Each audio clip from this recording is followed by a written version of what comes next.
Hello, Aries, Sun, Moon, Rising, and Venus signs. Kamusta kayo? Sana po nasa mabuti kayong kalagayan.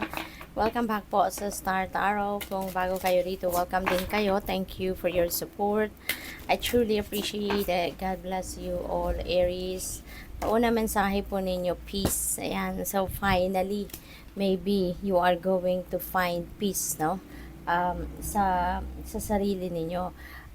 For quite a bit, no, siguro, or for quite some time, baka magulo, no, ang buhay, magulo yung sitwasyon ninyo, magulo yung isip, magulo yung nararamdaman. Pero ngayon, no, you will be at peace.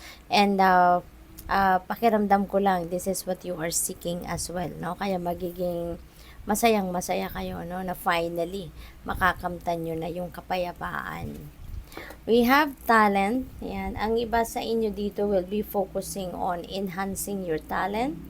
Maaari din na naghahanap kayo ngayon ng coach na maaari makakatulong sa'yo para mas ma-enhance mo pa kung ano man ang talent na meron kayo, or gagabay sa'yo kung paano mo to gagamitin, diba? Saan mo gagamitin, yung mga ganon. So, this is exciting para sa'yo kasi this is also one way of releasing tension, releasing stress sa katawan ninyo, na magfo-focus kayo sa kung ano man ang physical activity, no, na gagawin ninyo na related, no, sa inyong talento. We have strength. Ayan. So you may need inner strength dito, no, and as well as physical strength. Sa physical strength, kailangan ninyo yan para dito sa focus ninyo sa inyong talento, no? Kailangan ninyo kasi maaring talento ito sa pagsasayaw, 'di ba? Talento ito sa anything related sa inyong artistry, yung ganon. And maybe you need to be physically healthy, physically fit for you to be able to do that. At pwede rin na inner strength dito, lalo-lalo na dito sa pagkakaroon ninyo or paghahanap ninyo ng kapayapaan. Kailangan din ninyo na matibay, no, or tibayan ninyo ang inyong loob para maharap ninyo yung mga problema kung meron man, or anything, no, that is causing you stress. Okay? Kaya kailangan ninyo rito na magpakatatag. Dreams, no, this is your mga panaginip, no? So siguro yung iba sa inyo rito being guided, no, pero dinadaan ng universe yung gabay sa inyo through your dreams. Kaya importante na you pay attention to your dreams, kung ano yung mga nakita ninyong elemento sa inyong panaginip, write them down on paper, at pagkagising ninyo, no, kung may time na kayo, or you should make time talaga para hanapin or alamin kung ano yung ibig sabihin ng inyong panaginip, kasi gabayan para sa inyo. Maaaring makatulong yan sa current situation ninyo or sa future, no? Kaya mas maganda na kapag dinecode ninyo yung meaning ng mga elemento ng inyong panaginip, balik-balikan ninyo yon, no? Balik-balikan ninyo kasi for sure magagamit ninyo, no, yung mga guidance na yan at a certain period of time. So what else?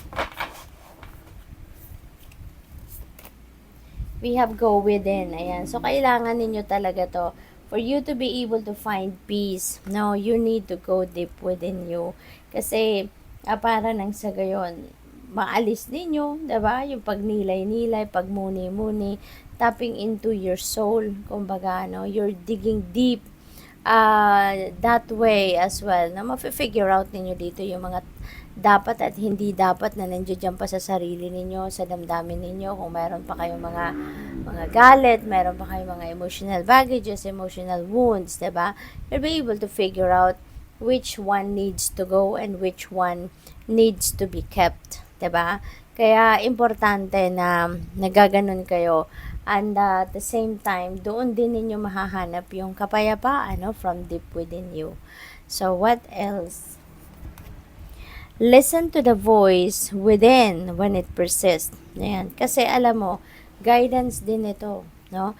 yung inner voice ninyo, yung inner guidance ninyo, that is also guidance from the divine. That is also a message from the divine na pinapadala sa inyo. Also through your inner voice. Kaya pakinggan ninyo rin ito, no? Kung na-feel ninyo na parang may nagsasalita, no? Pero naririnig ninyong ibang boses, hindi ninyo boses. Yung nagsasalita, that is your inner voice, no?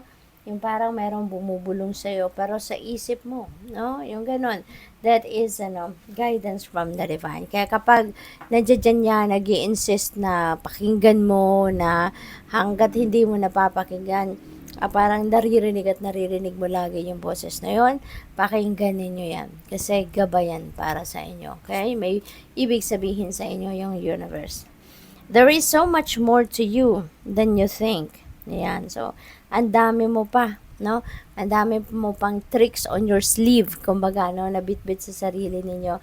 Marami ka pang ma-share sa iba, marami ka pang magagawa para sa iba, no? Ang dami-dami mo pang pwedeng gawin. You really have a lot of talents, of gifts, of skills na pwede mong i-share sa iba, no? Kaya don't limit yourself, no? Don't limit yourself kasi you have a lot of potential, okay? So what else? We have carried the torch for others to see. Wake up the world. Ayan. So this could be your mission sa ngayon, ano?